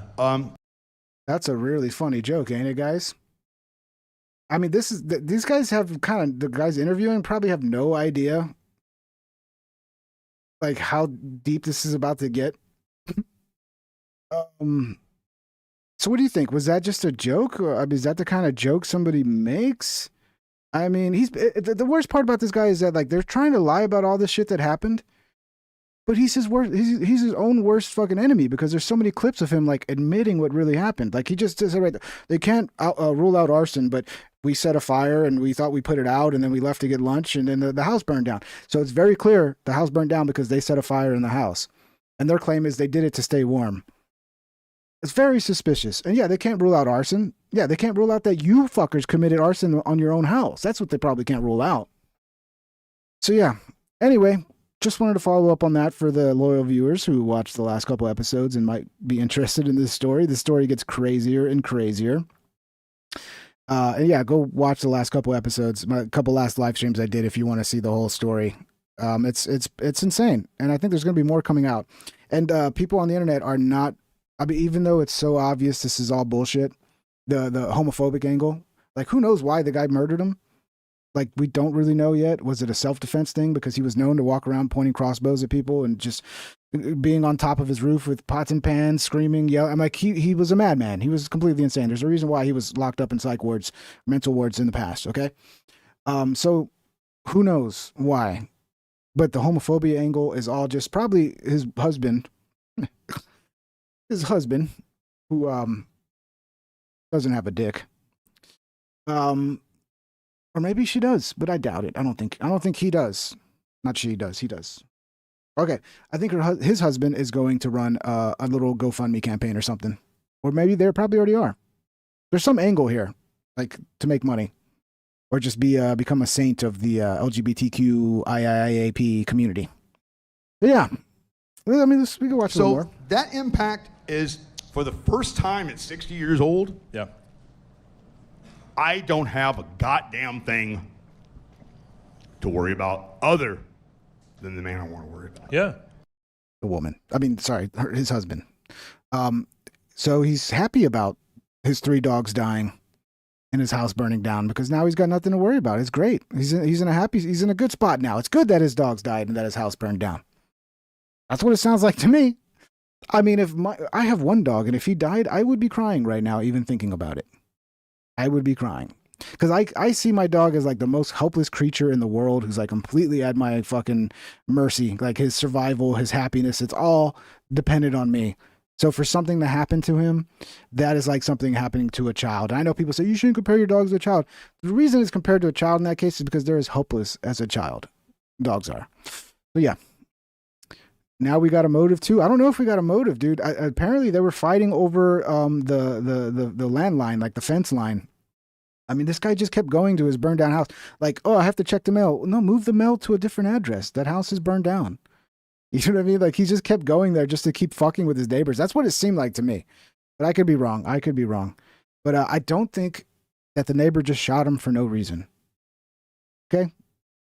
There's a possibility there was a self-defense situation involved because the cops are letting the guy out on bond. The cops made it clear this was not a homophobic act. They have no evidence that homophobia had anything to do with this. So it's interesting. Interesting. What else we got here? Oh, those are my bookmarks. Oh, we watched that one already. What else did we have? Did we get through all this already? Oh, I guess we did. Oh, we had the Portnoy shit. Did I not pull up the Portnoy? Yeah, let's get the Portnoy stuff going. I thought I had it pulled up already. So yeah, Portnoy is losing his mind, man. I'm sure. Everybody had to have seen this clip of him freaking out.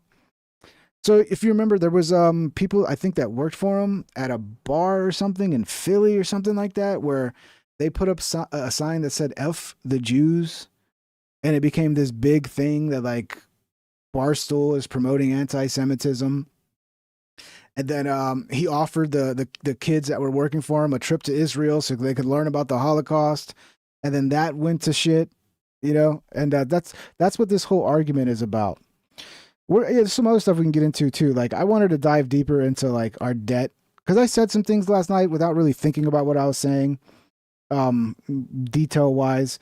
So what I did was this is one chart that shows like where all of our money goes as a country and how much we bring in.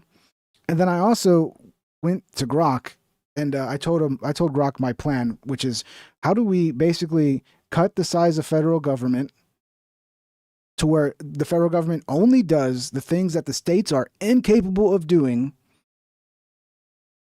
How do we do that while causing the least amount of hardship for the American people? And it came up with a pretty beautiful plan. It's like a 12-year plan. We might have to push that to 8 years unless I want to, because I'm going to run for president and we're going to do this.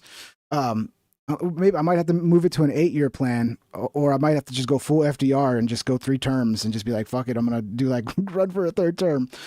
But there is a way, guys, that we can get this federal government down and like get shit back in control. We'll see. We might, if we have time, we'll get to that at the end. Let's get to this fucking Portnoy stuff. It's going to be way down here. Usually I load these up, but I totally forgot to load them up. Where's the Portnoy? Yeah, I had it way down here because I was going to talk about this yesterday, so it's an old bookmark. Here it is. So this is him having a meltdown because I'm shut the fuck up, you bone fuck. I guess they're arguing over the Jew jokes because I think that his co-host is saying it was just a joke, the sign, and that everybody flipping out over it is just flipping out about a joke. I guess that's what their argument stems from. I think right now you probably nothing. Don't do nothing. Silence everything. What do you? Every comedian, don't tell a joke about it because Dave, that's how the world works. I agree with you. Go back to your question. When does freedom of speech impinge? That was your question, not religion? mine. That was your question. Answer it. How many deaths? Yeah. I don't have an answer. What's your how answer? in America, American what's citizens? Your answer? What's your answer to that question? Now. Okay, we're there. Now. So now what? So now what do we do? So maybe you stop with the fucking Jew jokes and act like it's not a big deal when someone does fuck the Jews in a bar. Or no, here's the thing. I'm with you 1,000% on that. You should have fucking kicked those people out. Of course you should. I'm not talking about kicking them out. I'm talking about. You want to go to jail? Like, what do you want? Like.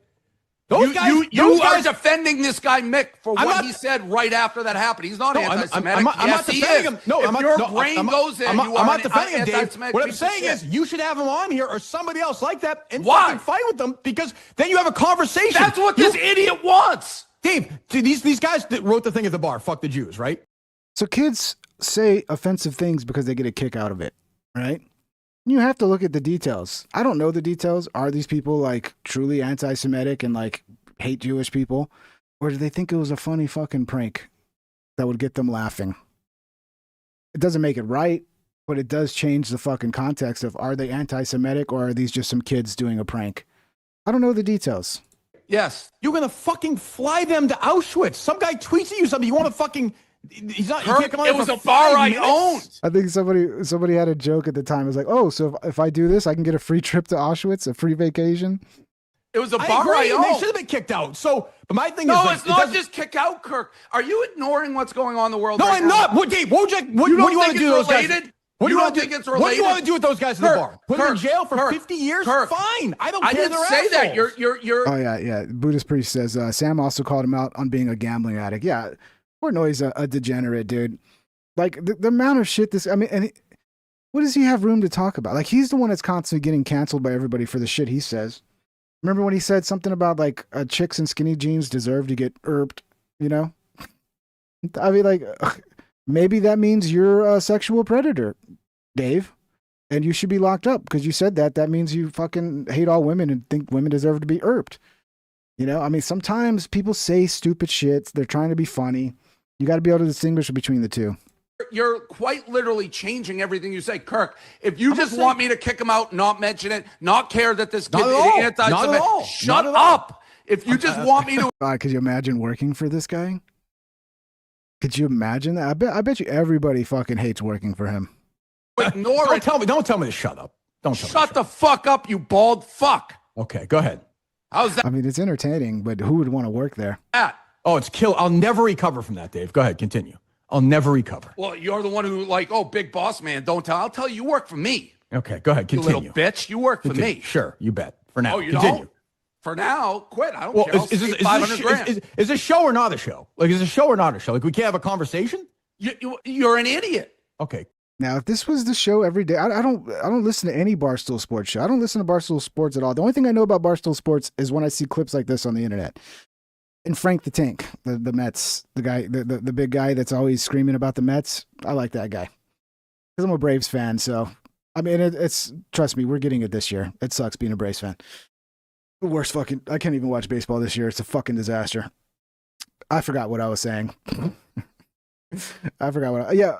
If this was the show, this reminds me of like Stern in a way. Cause like when I used to listen to Stern all the time, that was always my favorite part was when the staff would fight with each other.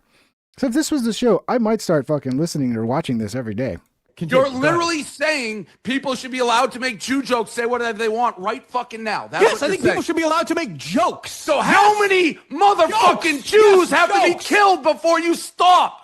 That I don't think. What else? Where else is that happening with the religion or people? I don't think those psychopaths.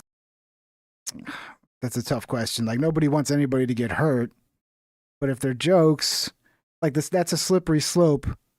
Like, okay, so now I make a joke about a fat guy and a fat guy gets killed. Like, what was that? Because somebody didn't value the life of fat people because I made fun of a fat person? And how many fat people you want? Like, I don't know. That feels like a slippery slope. I'm with you. They're scumbags. They're the worst people on the earth. Should that? You don't think it's all related? But Dave, you're telling a comedian not to make a joke? It's not a comedian. I'm with you. But you said stop all jokes.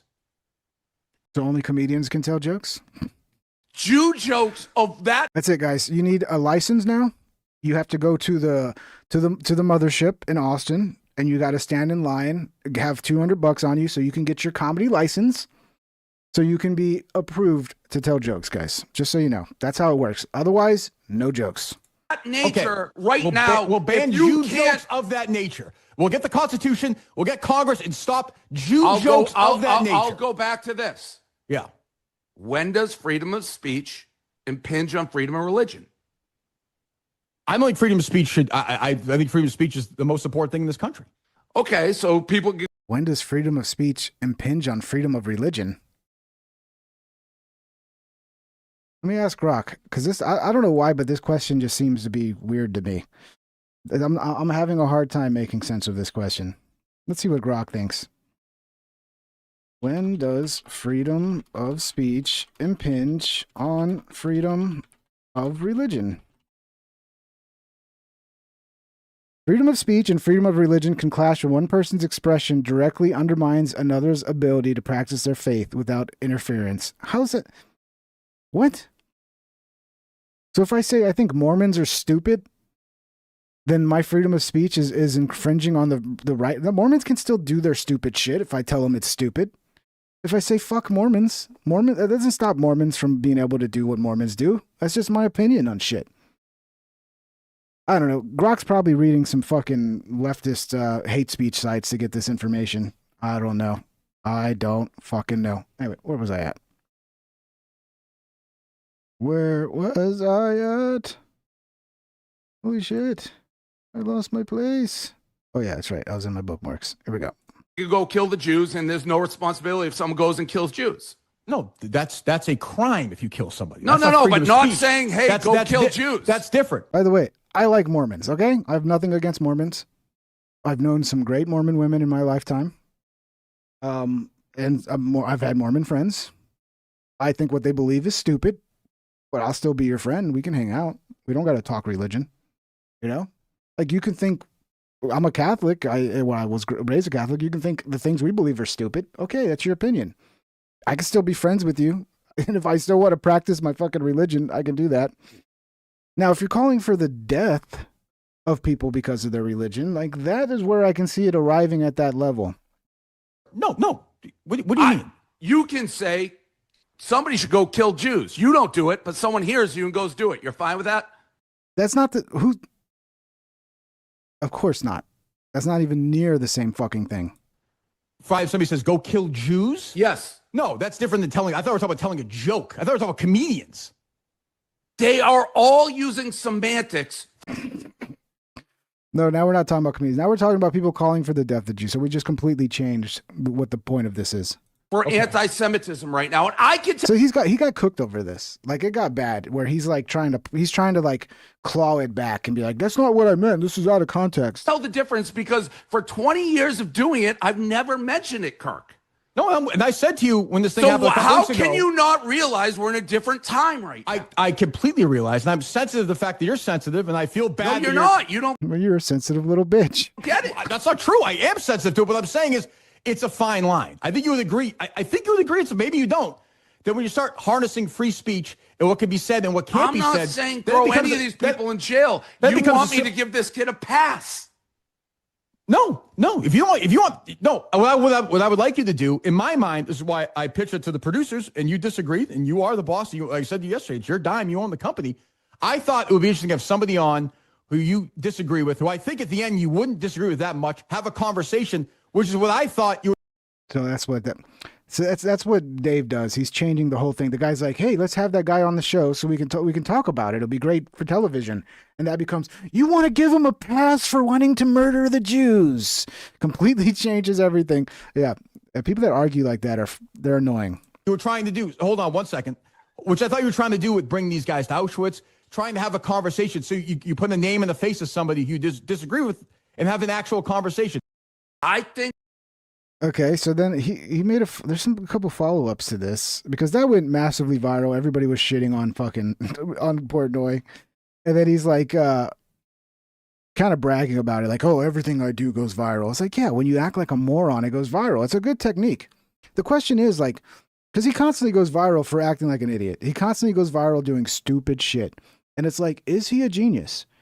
Does he realize that's how I keep my name in the mainstream media, in the social media circles, and keep attention on my businesses and my podcasts by being a complete idiot? Or is he just a bumbling idiot that it just happens that he's an idiot and he gets attention for it? I think it's the latter. I think he's truly an idiot, and it's just fun to watch him because he's an idiot. And because he's an idiot and he's fun to watch, he's now rich. That's how America works. Be an idiot that's fun to watch, and you will make tons of money. Be Unstoppable, thank you for another membership. Memery Man. Ooh, we all know Memery, long-term watcher, long-term viewer. Thank you, Memery. Welcome back to the team. And Schmuckmuck with $2. Comedians are all using some antics. Yeah, true. Is that what Portnoy said? I remember saying something like that. Thank you for the $2, Schmuck. All right, real quick. Got a conference, but this rant, I'm going viral per use, trending on Twitter. That's what this guy does. See, he's now it's clout. The fact that everybody's clowning on him for being an idiot. He's like, yeah, that's because I'm so fucking cool. Everybody loves me and everybody loves what I do. Is he on? Yeah, he does a lot of Adderall, right? He's an Adderall dude. It makes sense. I've still never tried Adderall. I'd like to try things. I'd like to try it. All right, real quick. Got a conference, but this rant, I'm going viral per use, trending on Twitter. That's what this guy does. I open my mouth and it just goes everywhere. I know it, clip. That's the deal. No. You open your mouth and you prove yourself to be an idiot, and everybody shares it and it goes, look at this fucking idiot. And there's money to be made in that. Congratulations. Congratulations. The latest one, me and Kirk from Unnamed, me yelling at Kirk, and you got everyone, oh, how could Dave ever talk to his employees like that? And Fat Boy Jason Whitlock, oh, he's evil. And Des Bryant, well, is he run like an offshore gambling company or something? He's like, don't ever, how can you talk to your employees like that?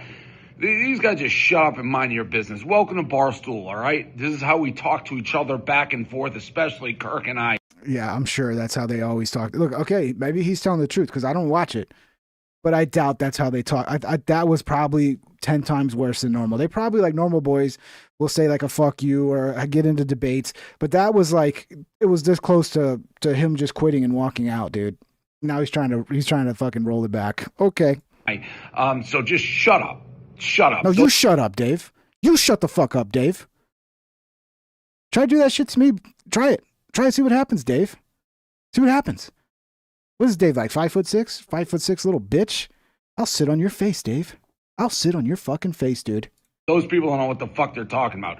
This is about the bigger thing. And again, clips, what we talk about, taken out of context. Now I'm... You know when I really lost all respect for Dave Portnoy? It was when Alex Stein and his wife's boyfriend, Dontarius, showed up to the studio. We'll play that next. We'll play that next just for old time's sake. Oh, Dave wants to throw people in jail for Jew jokes, and Dave wants to, like... well, that's what it sounded like, Dave. What it sounded like to me, buddy. Regulate Jew jokes. He's been this free speech guy, and remember, he sang that Ja Rule lyric like... Guys, if you want to see me sit on Dave Portnoy's face... What am I saying? If you want to see that, smash the thumbs up, okay? All right? If we get to 200 thumbs up, I will sit on Dave Portnoy's face in a video game. 10 years ago and shit like it's crazy. If he will allow me, I will violently. I'm sorry, not violently. I will gently sit on his face. I don't know. See, when you just say shit, you don't have time to think about what you're saying. Sometimes that's the type of shit that comes out. It's fun. Let me just set the record straight because people just watch the little clips. I was referring to, if you're making a Jew joke currently, right now, like after a bunch of Jews get Molotov cocktails thrown at them. That was insane. I mean, look, I don't know what's going on with it, but we seem to forget like the danger of like terrorism from, Islam. So yeah, that was insane. I'm sure though it was all a false flag. I'm sure, I'm not saying it was. I'm talking out loud again. I'm thinking out loud. This is what people will say. You have one side go, oh, the Jews are under attack, and then the other guy go, oh, this is a false flag. The Jews planted this guy, blah, blah, blah. In Colorado, or after two. Yeah, I almost said I would violently sit on his face, Brandon L. Then I was like, well, I don't think I can say that. I don't think I can say I'll violently sit on his face. That might be going too far. Jews are gunned down. My point was I would kick his ass. I would kick Dave Portnoy's ass. That he's a tiny little man, and I would easily control him. And if I wanted to sit on his face and dominate him, I could. But I would never do that. Outside a Jewish museum, and your response is somehow it's like the Jews' fault or a veiled Jew joke. You're an anti-Semitic piece of shit. That's what this was about. This is something that the Jews have to stop doing, the Jewish people. And not all of them do it. Like when I interviewed Ami's like pretty smart about it. He's like, you can't keep throwing that word around so loosely. You really have to save it for like people that are truly anti-Semitic. You can't just be like, oh, I don't like what you said.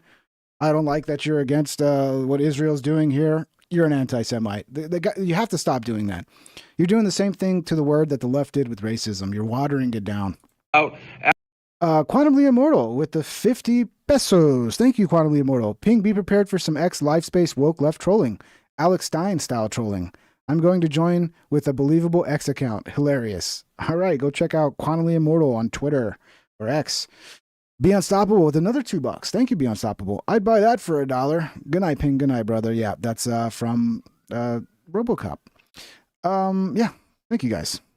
After Mo Khan held the "fuck the Jews" sign in my bar and I kicked him out and tried to make an example of him, a troll basically was saying, like, I have no right to talk about that or be mad about that. It's just a joke. I make jokes. When a joke's illegal? Well, that's an anti-Semitic piece of shit. I'm not saying he should be in jail. I'm not saying put him in cuffs. I'm just saying that dude is an anti-Semitic piece of shit. If you can't tell the difference between "fuck the Jews," which was not a joke, that was Mo. Sounds like so he tried to say like, oh, that was all out of context, but he's just doubling, tripling down now. Cons. Which is fine. This is weird for me. Like, so are they saying that the F the Jews sign was a joke? First of all, it's not a very good joke. I guess if it's just, oh, let's just say something edgy and get people pissed off, that works. It's funny for the people doing the edgy thing. I get that. But I don't know. This is you're protesting a little too much. Thing, and you become Mo Khan and just be like, what? I can't joke anymore? You definitely have the right to fire. If these people work for you, you definitely have the right to fire them and condemn what they did, all that, blah, blah, blah, blah, blah. But this sounds like a leftist, hate speech argument, you know? It's like, yeah, it sucks. People shouldn't fucking say some things, they're bad. But once we go down this slippery slope of like, oh, now it's illegal to say this, or you can't make a living because you said this, that is a problem. That's what it sounds like Dave's kind of moving towards here. Or otherwise, I don't understand his point. Either way, freedom of speech, I'm fine with it. I've dealt with... This is what a lot of people do. I'm completely for freedom of speech. I just think that people that get things wrong should be censored and shadow banned and kicked off the internet. Jewish jokes for 20 years. Have you ever seen me talk about, oh, don't make Jewish jokes? No, I got thick skin. I don't give a fuck. Is Dave Portnoy Jewish? I don't even think he's not even Jewish, is he? People joke, people say dumb shit, people say sometimes funny shit. 20 years, I haven't mentioned it not once. Suddenly I'm mentioning it because I've noticed, in the Mo Khan thing brought it to a head, a real change in this country where it's just open season on the Jews. Now, where I do think freedom of speech, freedom of religion, is you have these protests where they're like saying, what is it, global jihad and globalize the intifadella, whatever that word is. And they're saying from the river to the sea, and they're holding Hamas-like flags and headbands and all this, saying kill the Jews and kill all Americans and all this shit. Man, I've heard the word kill the Jews more in this video than I've ever heard it in my life. Maybe you should stop saying it. And guess what? People are starting to kill Jews in America, American citizens. They're throwing Molotov cocktails at them. They're gunning them down outside the Jewish museum. There's two. Yeah, it's because of jokes. That's what it is. It's the jokes. The jokes made him do it. The jokes, guys. You don't understand what these jokes do. You just don't understand, right? Like you're hanging out with your boys and you're like, oh, wouldn't this be funny if I did this? And then you do something and everybody laughs. Next thing you know, people are dead. That's what happens. That's what happens when you joke irresponsibly. From now on, be responsible with your jokes. Or Dave Portnoy over here is going to lobby for you to be thrown in jail and make your speech illegal. Okay? Other examples. One guy was outside a nursery school and was saying, I'm going to kill all these kids. Went to a gun store to buy a gun, all in the same motion, to go back. And he actually, thank God, they didn't give him the gun. He didn't pass the gun. So he was a crazy person. This is the age-old thing. Take what some crazy person does and then push blame off onto some people you don't like and be like, you're responsible for said crazy person because you did something I didn't like. The background check, and the clerk is literally like, this guy's muttering how he's going to go kill all these Jewish kids at a nursery school in America, in the United States of America, American citizens. So, yes, colleges and people and even politicians have coddled this speech, be like, well, it's speech, it's context. You literally, the University of Columbia, MIT, Harvard, I see there's a fucking flyer for a protest at like Bard College, which I guess is part of Columbia, literally had a guy throwing a Molotov cocktail on the poster. Okay, so now we get rid of free speech. The First Amendment's banned. Or we can have the First Amendment, just not for, we just can't talk about the Jewish people. I love the Jews. I'm pretty much pro-Israel in this whole thing. But, yeah, I am not going to fucking sacrifice free speech because somebody's feelings got hurt. And I'm not going to fall for this bullshit of casting blame on people you don't like for what some fucking crazy person did. And being like, oh, it's because this crazy person, because you said this and because you supported that and because you criticized Israel. Now look, it's like, okay, no, I'm just not going to do it. And it happens like 2 weeks later. So yeah, I am a free speech guy. At what point, when people are literally saying, let's go kill the Jews, do you start to believe what they're saying? Okay, well, that is not free speech. If you're calling for violence, that is not protected by freedom of speech. So the shit you're worried about is already not protected and will be removed. Right? Your problem is that you had a couple dumbass fucking people that worked for you who thought it'd be funny to put up some edgy shit. And now you're worried about the backlash and you're worried about your image. That's all you give a shit about. In America, American citizens. So I have a problem with that. Don't confuse the two things with some fucking troll. Be like, hey, Prez, you have a big nose or this or that. Yeah, if you're saying that right now, I think you're an anti-Semitic piece of shit. Unless How many times is he going to say that? All right, I think we got the gist. Let me pull up the time. The greatest thing that Dave Portnoy has ever been involved in is when Alex Stein and Dontarius kind of broke into his studios and got attacked by the whole staff. A couple black women really went in on him hard. Let's see. Is this the whole thing? Here we go. Yeah, and Alex has been trying to like make peace with these guys. Like he even followed one of the guys and was like trying to apologize, and the guy tried to call the police on him. I mean, Barstool Sports are a bunch of, they're a bunch of pussies. Where is this one? Where's the original? Alex Stein breaks in. Do do do do do do do do do do do do do do do do. Let me try this again. Every search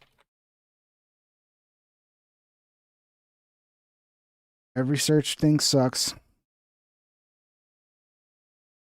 Do do do do do. I have to be careful searching through this shit too, man, because you don't know what weird shit shows up here. Even though I have my fucking dude, did they pull the video down? Let me try YouTube. I mean, Twitter is a terrible place to search for old videos.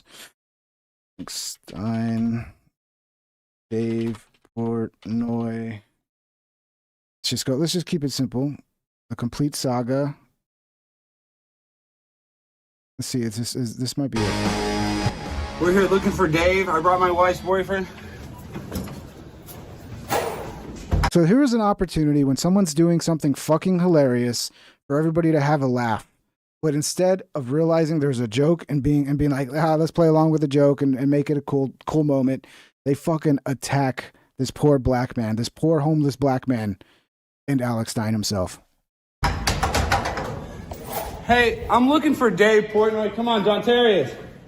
It's prime time. Come on, Dontarius. I brought my wife's boyfriend in here. Come on, guys. Where's Dave Portnoy? Where's Dave? I'm with my wife's boyfriend. Here comes Dontarius. I mean, this is when the video just takes it to another level. Like, I think they really got terrified of this half-naked homeless man. He's not really homeless. He's an actor, this guy that plays Dontarius. I think they really got terrified. They're like, holy shit, Alex Stein just brought a crazy, crack-addicted, fentanyl-addicted homeless person into our studio. And immediately, they don't attack Alex in the suit. They attack the fucking half-dressed homeless black man. They're racist. You're fucking racist, Barstool. I'm with my wife's boyfriend. Where's Dave? Hey, Dave Portnoy, we're here for you. You invite on your podcast, Francis Ellis. Don't make fun of Tucker Carlson, Francis. Do not make fun of Tucker. Do not make fun of Tucker. It's prime time. Barstool, Dave, what are you going to do? It'd be better without the music. Hold on. Where's Dave?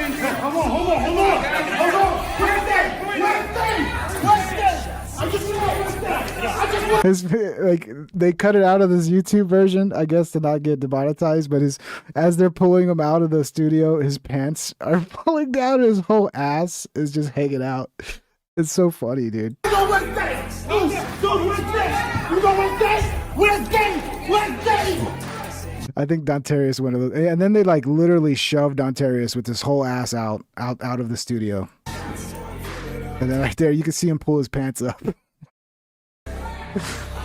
And then this is Dave telling him to come on the podcast tomorrow. So he shows up to the podcast with Dontarius, a funny bit, thinking it's going to be a funny time, and they literally fucking jump him.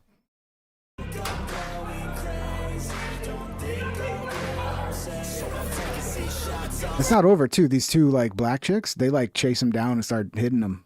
You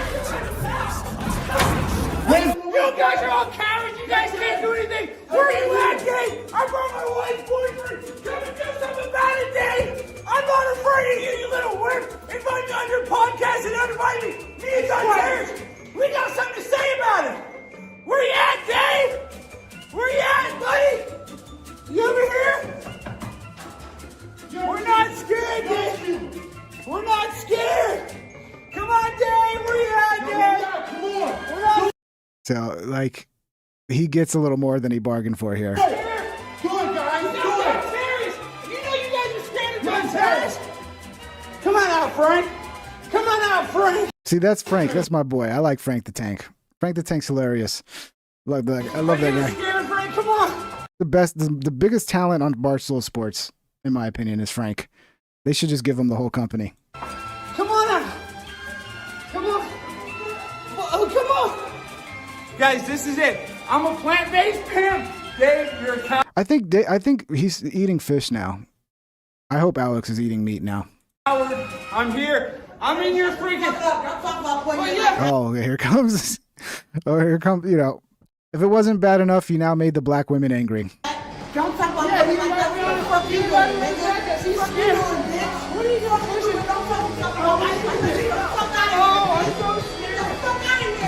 That's Alex's move, dude. He does it every time somebody starts getting violent with him. Oh, I'm so scared. Oh, I'm so. I mean, I've seen Alex do that 100 times. We're gonna leave, but where's Dave? Where's Dave? Where's Dave at?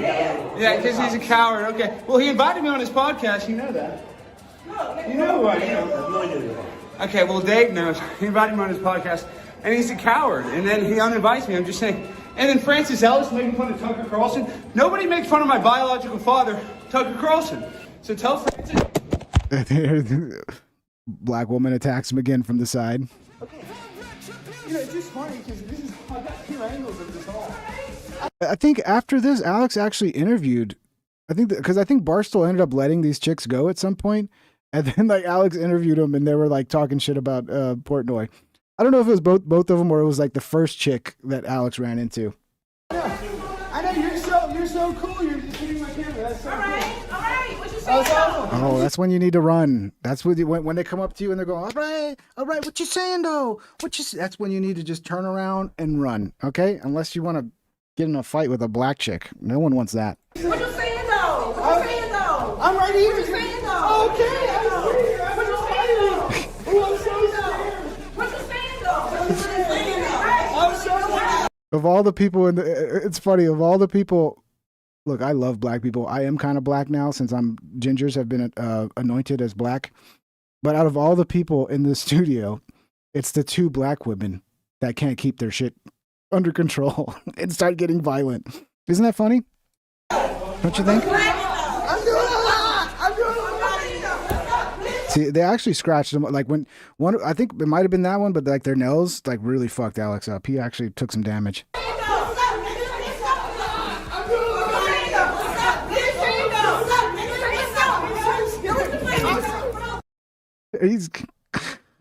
Don't fuck with these black women, bro. Do not fuck with these black women. Go in the elevator.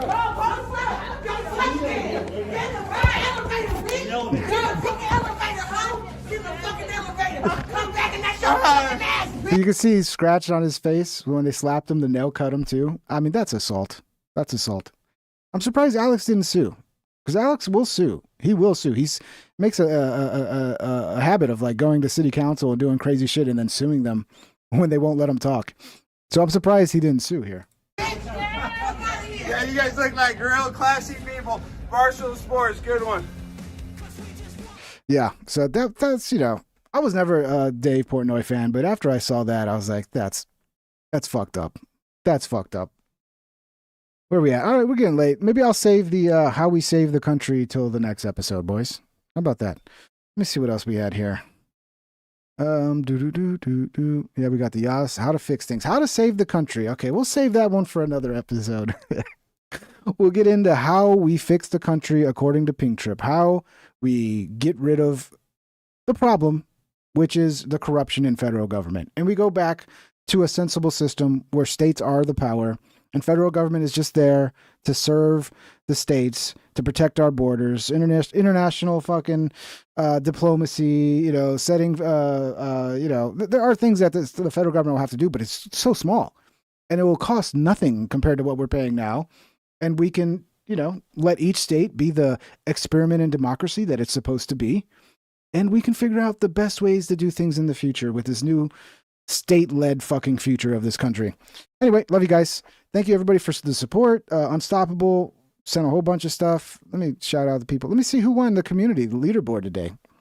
Because they got this list here, this community leaderboard.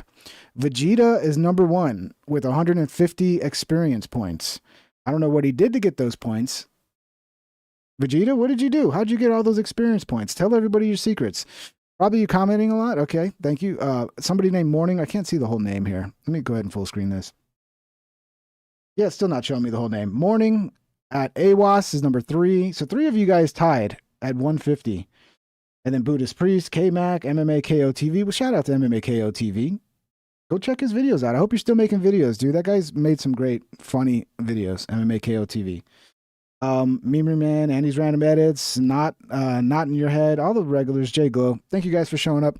I'm going to probably be doing these more often. I was attempting a few different things. My original plan when I started doing these was to do supercuts and then add live streams to it so I have more content and, something else I enjoy that hopefully can increase, how much this channel is out there and hopefully make it some, help me make it some money because those supercuts don't make any money. So, and then I was like, okay, my channel's doing really bad. Everybody's saying it's because I'm doing live streams, although I am pretty sure 100% it's not the live streams killing the channel. Sorry guys. Let me get back to my page here. And I'm going to completely lose what the fuck I was saying. There we go. All right, back. So yeah, I'm going to start doing these live streams regularly. Still doing the supercuts as well. There's a few I want to do. The fucking Protector Parks one just came out. I want to do, let me change the screen here too. We're still on this React screen. There we go. The Protector Parks one I want to do. I want to do one with Amanda Knox. That one I've pretty much got the idea. I just got to do the work. And yeah, doing regular live streams. So if you enjoy these streams, thank you. I'm going to try to do them at 9 o'clock as regularly as possible.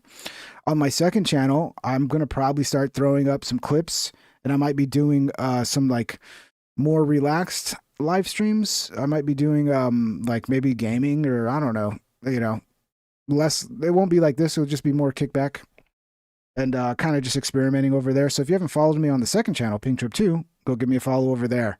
Also, I think a lot of my more podcast style stuff, like my interview with Ari, my interview with Matt McCusker, Alex Jones, like that kind of like in studio, non-live podcast stuff will probably end up on the second channel as well. So if you enjoyed that form of my podcast, go follow me on the second channel.